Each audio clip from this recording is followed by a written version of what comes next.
कुटुंबातला एक सदस्य छोटा भाऊ मागे राहिला होता, तो तुमच्या परिवारामध्ये परत येऊ इच्छितो अशी इच्छा व्यक्त केली शिवसेनेने. त्यांना आम्ही मोठं केलं. सिंधुदुर्ग जिल्ह्यामध्ये विनायक राऊतना आम्हा सर्व मंडळींनी मतदान करून एकदा दोनदा खासदार बनवलं. त्याच विनायक राऊतनी त्या निवडणुकीमध्ये त्यांच्या जिल्हा प्रमुखांनी विलास चाकीचे पदाधिकाऱ्यांनी त्यावेळेला आमच्या भैयाचं काम केलं. भैयाचं कबूल करेल. मला वाटलं होतं उदयजी की माझ्यासारखा एक निष्ठावंत सैनिक त्या ठिकाणी मंत्री होईल म्हणून. शिंदे साहेबांनी सुद्धा त्यावेळेला उद्धव साहेबांकडे माझी शिफारस केली होती. दुर्दैवाने होऊ शकलो नाही. पण शिवसेनेचे नेते, आता नाव घ्यावंच लागेल, विनायक राऊतनी त्यावेळेला दीपक केसरकरांना मंत्री केलं. राजन साळवी तिथंच राहिला. रत्नागिरी जिल्ह्याचे पालकमंत्री माझे सहकारी उदयजी सामंत, राजापूर लांजाचे विद्यमान आमदार किरणजी सामंत, उपस्थित असलेले सर्व व्यासपीठावरील शिवसेनेचे सन्माननीय पदाधिकारी आणि माझ्यासोबत आलेले राजापूर लांजा या मतदारसंघातले सर्व विद्यमान पदाधिकारी, लोकप्रतिनिधी, खास आलेले आमचे सर्व मुंबईवासीय बंधूंनो व मित्र हो. 9 तारीख म्हणजे भाईंचा जन्मदिवस आणि तोच धागा पकडून, कारण माझा सुद्धा जन्म 9 जुलैला भाई, आणि 9 तारीख म्हटली किती शुभ असते उदयजी. आणि मग 9 तारखेला सकाळी भाईंना भेटलो, भाईंचे आशीर्वाद घेतले आणि भाईंना म्हटलं की मला आता कुटुंबातला एक सदस्य छोटा भाऊ मागे राहिला होता, तो तुमच्या परिवारामध्ये परत येऊ इच्छितो अशी इच्छा व्यक्त केली. आणि माझ्यासोबत माझ्या मतदारसंघातले अनेक मंडळी आपल्या शिवसेनेमध्ये येऊ इच्छितात अशा तरी इच्छा व्यक्त केली आणि आजचा हा सुवर्ण दिवस निघाला. मी खरोखर स्वतःला नशीबवान समजतो, कारण ही जागा पवित्र आहे. धर्मवीर आनंद विखे साहेबांच्या स्पर्शाने ही जागा पवित्र झालेली आहे. त्यांच्या अधिपत्याखाली शिंदे साहेबांचं नेतृत्व उभं राहिलं हे संपूर्ण महाराष्ट्राने आणि संपूर्ण देशाने पाहिलेलं आहे. आणि मला आठवतो तो प्रसंग भाई की वंदनीय शिवसेना प्रमुखांच्या आशीर्वादाने मी 2000 साली जिल्हा प्रमुख झालो. आणि जिल्हा प्रमुख झाल्यानंतर या ठिकाणी स्वतः दिघे साहेबांनी माझ्या ठिकाणी सत्कार सन्मान केला होता ह्या आपल्या मठामध्ये. आणि पुन्हा एकदा एवढ्या वर्षानंतर शिंदे साहेबांनी या ठिकाणी माझा सत्कार सन्मान केला, आपल्या कुटुंबामध्ये सामावून घेतला. मी खरोखर स्वतःला नशीबवान समजतो. आज या ठिकाणी माझ्या डोळ्यामध्ये, दोन्ही डोळ्यामध्ये अश्रू आहेत. एका डोळ्यामध्ये भाई दुःखाश्रू आहेत. काही गेली 38 वर्ष शिवसेना प्रमुखांच्या आशीर्वादाने शिवसेनेचं काम करत असताना नगरसेवक, नगराध्यक्ष, शिवसेनेचा जिल्हा प्रमुख आणि त्यानंतर 2009, 2014, 2019 त्या कालावधीमध्ये मी आमदार होऊ शकलो. नंतर शिवसेना उपनेता झालो. ह्या संपूर्ण वाटचालीमध्ये सर्वसामान्य कुटुंबातला सदस्य एवढ्या मोठ्या पदावरती पोचला आणि तो पक्ष मला आज मागे टाकून सोडून मला आता नवीन प्रवाहामध्ये यावं लागतंय. त्यामुळे माझ्या डोळ्यामध्ये नक्कीच दुःखाश्रू आहेत आणि दुसऱ्या डोळ्यामध्ये आनंदाश्रू आहेत. कारण कुटुंबातला सदस्य म्हणून भाईंनी माझ्यावरती प्रेम केलं. 2009ची निवडणूक, त्या निवडणुकीमध्ये भाई आणि आम्ही त्या ठिकाणी विधानसभेमध्ये असेल त्या काळापासून आम्ही 9 आणि 14, 19, 2022 पर्यंत भाईंनी मला कुटुंबातला एक छोटा भाऊ म्हणून मार्गदर्शन, दिशा आणि सहकार्य केलं. त्या भावनेने निश्चितपणे पुढे गेलो आणि भविष्यातल्या कालखंडामध्ये सुद्धा पुढे जायचा निर्णय घेतला. एक दुःख आहे नक्कीच, 2.5 वर्षापूर्वी भाई मुख्यमंत्री होत असताना भाईंसोबत जाऊ शकलो नाही. ती त्यावेळची ती परिस्थिती असेल, पण निश्चितपणे त्यानंतरच्या कालावधीमध्ये हा निर्णय घेतला आणि भाईने मला कुटुंबामध्ये सामावून घेतला. निश्चितपणे आनंदाचा क्षण माझा आहे. आणि मग 2006ला मी पोटनिवडणूक लढवली होती. त्या पोटनिवडणुकीमध्ये सुद्धा सामंतसाहेब मी पराभूत झालो होतो. पण 9, 14, 19 मध्ये निवडून आल्यानंतर 2024च्या निवडणुकीला मी सामोरं गेलो.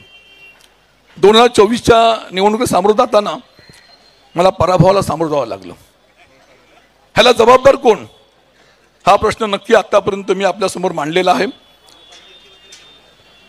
आपल्याला आठवत असेल 2014 साली भाजप सेनेची युती सत्ता आली आणि त्या युतीमध्ये मला वाटलं होतं उदयजी की माझ्यासारखा एक निष्ठावंत सैनिक त्या ठिकाणी मंत्री होईल म्हणून. शिंदे साहेबांनी सुद्धा त्यावेळेला उद्धव साहेबांकडे माझी शिफारस केली होती. दुर्दैवाने होऊ शकलो नाही. पण शिवसेनेचे नेते, आता नाव घ्यावंच लागेल, विनायक राऊतनी त्यावेळेला दीपक केसरकरांना मंत्री केलं. राजन साळवी तिथंच राहिला. तो कालावधी गेला. 2024ची निवडणूक आली आणि मग त्यावेळेला सुद्धा वाटलं होतं की राजन साळवींना पुन्हा संधी मिळेल, कुठेतरी मंत्री होईल. माझे उदय सामंत शिवसेनेमध्ये आले आणि उदय सामंत मंत्री झाले. 2019ला मंत्री झाले. आणि मग 2024ला चला वाटलं होतं, मी साहेबा भाईंना म्हटलं की महाराष्ट्रामध्ये परिवर्तन झालेलं, त्यामुळे नक्की सत्ता महाविकास आघाडीची येणार आणि राजन साळवीचं हुकलेलं सर्व मंत्रिपद पुन्हा मिळणार. पण नियतीच्या मनामध्ये वेगळं होतं का शिंदे साहेबांकडे सुद्धा दिघे साहेबांची आलेली दैवी शक्ती आहे असं म्हणावं लागेल. 24 तासातले जवळजवळ 20 तासाच्या वरती काम केलं जातं. ती एक वेगळी दैवी शक्ती आहे हे मला माहिती आहे. आणि म्हणून 2024 सालच्या निवडणुकीमध्ये सुद्धा आम्ही पराभूत झालो. पराभव आम्ही मान्य केला. परंतु 2006चा पराभव तो झाला. 2024चा पराभव हा माझ्या कुटुंबाला आणि माझ्या पदाधिकाऱ्यांच्या जिव्हारी लागला. निवडणुकीमध्ये हारजीत होत असते, परंतु त्यावेळेला त्या निवडणुकीच्या याच्यामध्ये शिवसेने ज्यांना आम्ही मोठं केलं, सिंधुदुर्ग जिल्ह्यामध्ये विनायक राऊतना आम्हा सर्व मंडळींनी मतदान करून एकदा दोनदा खासदार बनवलं. त्याच विनायक राऊतनी त्या निवडणुकीमध्ये त्यांचा जिल्हा प्रमुखांनी विलास साखरेंच्या पदाधिकाऱ्यांनी त्यावेळेला आमच्या भैयाचं काम केलं. भैया असं कबूल करेल, जाहीरपणे करणार नाही कसं कबूल, ते आपण सांगा. आणि म्हणून अशा ह्या पराभवाचं नक्कीच जिव्हारी लागलेलं आहे. आणि म्हणून मग आम्ही शांत होतो. आणि म्हणून त्यानंतरच्या काळामध्ये आम्ही ठरवलं की पुन्हा एकदा एक आमचं वाट चुकलेला भाऊ कुटुंबाच्या बाहेर गेला होता. परत भाईंनी कुटुंबामध्ये मला घेतलं, छोट्या भावासारखं प्रेम केलं. आणि आज मी आपल्या सर्वांच्या उपस्थितीमध्ये, भाई त्या ठिकाणी म्हणजे आपण म्हटलं जातं दुधामध्ये साखर पडली की दूध मधुर होतं, तसं ह्या राजापूर लांजा विधानसभा मतदारसंघामध्ये जिल्ह्यामध्ये आज आम्ही सर्व मंडळींनी पुन्हा याच्यामध्ये आल्यामुळे दूध मधुर झालेलं आहे. तर भविष्यातल्या कालखंडामध्ये ह्या जिल्ह्यामध्ये 100% शिवसेनाच होणार या ठिकाणी सांगू इच्छितो. जाता एकच आपल्याला सांगू इच्छितो की आज आपण पाहिलं असेल गेले आठवडाभर राजन साळवींना विधान परिषद देणार, राजन साळवींना महामंडळ घेणार. हे मी बोलत नाही, हे मीडियाच्या माध्यमातून सांगितलं जातंय. पण भाईंना मी एवढंच नम्रपणे सांगेन की मला शिवसेना पक्षाच्या माध्यमातून आपल्या मार्गदर्शनाखाली आपल्या आश्वाने सर्व काही मिळालंय. मला काही नको, मी अत्यंत समाधानी आनंदी आहे. परंतु भविष्यातल्या कालखंडामध्ये या भागामध्ये संघटना वाढवणं मोठं करणं आमचं आद्य कर्तव्य राहील. आणि म्हणून फक्त आणि फक्त एकच अपेक्षा की माझ्यासोबत आलेले राजापूर लांजा साखर मतदारसंघातले माझे सर्व मतदार, माझे शिवसैनिक, माझे पदाधिकारी, त्यांना योग्य ते सन्मान एकदो तो त्यांना अनुषंगाने जे का देता येईल ते द्यावं. आणि महत्त्वाचं म्हणजे उरले सोयला विकास. उदयजी, आपण पालकमंत्री आहात, आपण तिथले स्थानिक आमदार आहेत. मी या ठिकाणी तुमचा एक मोठा भाऊ मान्य केलेला आहे. अशा तऱ्हेने माझ्यापेक्षा माझ्या असलेल्या पदाधिकाऱ्यांनी सांभाळावं अशी नम्रपणे या ठिकाणी विनंती करतो. कारण आपण पाहिलं असेल आज जवळजवळ 650-700 लोक आज या ठिकाणी आलेले आहेत. मतदारसंघामध्ये अनेक लोक आहे. त्यामुळे उदयजी आणि किरणजी आपला मतदारसंघ मला वाटतं 90%च्या पुढे जाऊन अशा तऱ्हेच्या या ठिकाणी भावना व्यक्त करतो. आणि भविष्यातल्या कालखंडामध्ये आपल्या आधिपत्याखाली पुन्हा एकदा या ठिकाणी आम्ही एकत्रपणे काम करतो असं आपल्याला सांगू शकतो. जय हिंद, जय महाराष्ट्र. धन्यवाद साळवी साहेब, आपल्या भावना पण व्यक्त केल्या. मी जास्त वेळ न घेता उद्योगमंत्री उदय सामंत यांना विनंती करतो आपण मनोगत व्यक्त करू.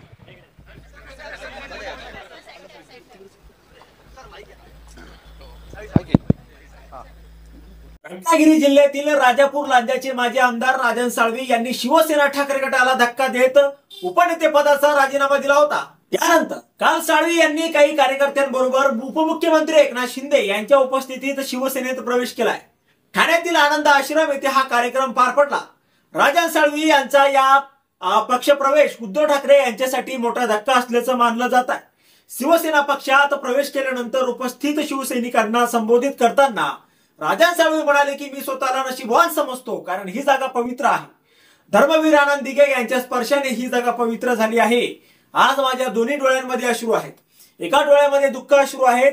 गेल्या 38 वर्षे शिवसेना पक्ष प्रमुखांच्या आशीर्वादाने शिवसेनेत काम करत असताना नगरसेवक, नगराध्यक्ष, शिवसेनेचा जिल्हा प्रमुख 2009, 2014, 2019 या कालावधीत मी आमदार होऊ शकलो. त्यानंतर शिवसेना उपनेता झालो. या संपूर्ण वाटचालीत सर्वसाधारण कुटुंबातील सदस्य एवढ्या मोठ्या पदावर पोहोचला आणि तो पक्ष मला आज मागे टाकून आता मला नवीन प्रवाहामध्ये जावं लागतंय. यामुळे माझ्या डोळ्यात नक्कीच दुःख अश्रू आहेत, तर दुसऱ्या डोळ्यामध्ये आनंद अश्रू आहेत. कारण कुटुंबातील सदस्य म्हणून भाईंनी माझ्यावर प्रेम केलंय. 2022 पर्यंत भाईंनी मला कुटुंबातील एक छोटा भाऊ म्हणून मार्गदर्शन केलंय. एक दुःख नक्कीच आहे की 2.5 वर्षापूर्वी भाई मुख्यमंत्री होत असताना त्यांच्याबरोबर जाऊ शकलो नाही. ही त्यावेळेची काही परिस्थिती असू शकते, पण निश्चितपणे त्यानंतरच्या काळात हा निर्णय घेतला आणि भाईंनी मला सामावून घेतलाय. हा आनंदाचा क्षण आहे, असं साळवी यांनी यावेळी बोलताना म्हणाले. 2024 साली मला पराभवाला समोर जावं लागलंय. याला जबाबदार कोण, हा प्रश्न मी आपल्या समोर मांडलाय. 2014 साली भाजप सेनेची युती सत्ता आली आणि त्या युतीमध्ये मला वाटलं होतं की माझ्यासारखा निष्ठावंत मंत्री होईल. एकनाथ शिंदेंनी उद्धव ठाकरेंकडे माझी शिफारस देखील केली होती, पण दुर्दैवाने होऊ शकलो नाही. पण शिवसेनेचे नेते विनायक राऊत यांनी यावेळी दीपक केसरकर यांना मंत्री केलंय. राजन साळवी तिथंच राहिला. तो काळ गेला. 2024 ची निवडणूक आली तेव्हाही वाटलं होतं की राजन साळवीला संधी मिळेल, मंत्री होईल. उदय सामंत शिवसेनेत आले आणि 2019 ला मंत्री झाले, असं साळवी म्हणाले. 2024च्या निवडणुकीत आम्ही पराभव मान्य केला, पण 2024चा पराभव हा माझ्या कुटुंबाला आणि पदाधिकाऱ्यांना जिव्हारी लागला, असंही राजन साळवी यावेळी बोलताना म्हणाले. गेल्या आठवड्याभरात राजन साळवींना विधान परिषद देणार, महामंडळ देणार हे मीडियाच्या माध्यमातून सांगितलं जात आहे. पण भाईंना मी एवढंच नम्रपणे सांगेल की मला शिवसेना पक्षाच्या माध्यमातून सर्व काही मिळालं आहे. मला आता काहीही नकोय. मी अत्यंत समाधानी आणि आनंदी आहे. माझा फक्त एकच अपेक्षा आहे की माझ्या बरोबर आलेले राजापूर लांजा मतदारसंघातील सर्व मतदार, माझे शिवसैनिक, माझे पदाधिकारी, त्यांना योग्य तो सन्मान आणि योग्य त्या अनुषंगाने जे काही देता येईल ते त्यांना द्यावं. माझ्यापेक्षा माझ्या पदाधिकाऱ्यांना सांभाळावं ही मी विनंती करतो, असं राजन साळवी बोलताना म्हणाले. आता यावर तुम्हाला काय वाटतं, तुमचं मत कमेंट बॉक्समध्ये लिहायला अजिबात विसरू नका. व्हिडिओ आवडला असेल तर जास्तीत जास्त शेअर करा आणि आतापर्यंत मराठी जनता आपण आपल्या या चॅनलला सबस्क्राईब जर केलेलं नसेल तर चॅनलला सबस्क्राईब करा.